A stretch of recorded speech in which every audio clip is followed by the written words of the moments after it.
Hey everyone! Today, I'm excited to share a brand new method for recovering deleted photos, videos, or any files on iOS devices.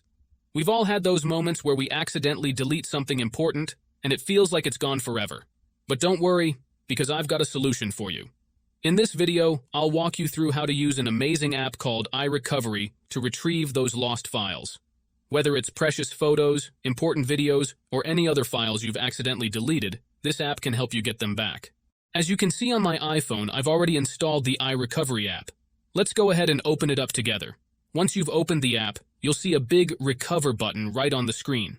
All you need to do is press this button, and the app will start scanning your device for any deleted files.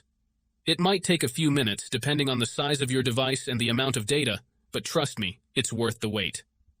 Now, if you want to get this app on your device, keep watching the video.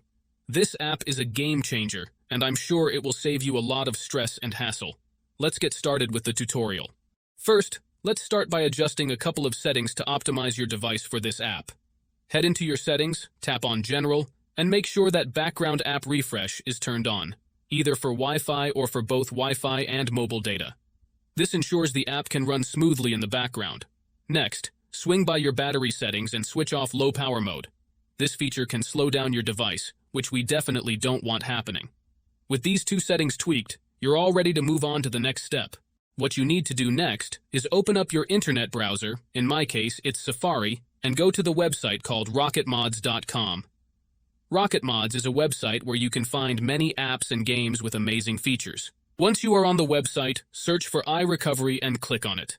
Here you will see some information about the app.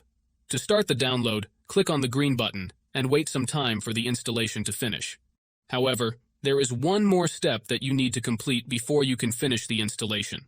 This step may vary depending on your device model and operating system, and usually involves some pretty simple steps. Don't worry, this step is very easy and quick, and there will be a video tutorial on how to complete it. Just follow the instructions, and you should be fine. So, that's it guys. If you enjoyed this video, make sure to leave a comment, like, and subscribe. Thanks for watching, and see you next time.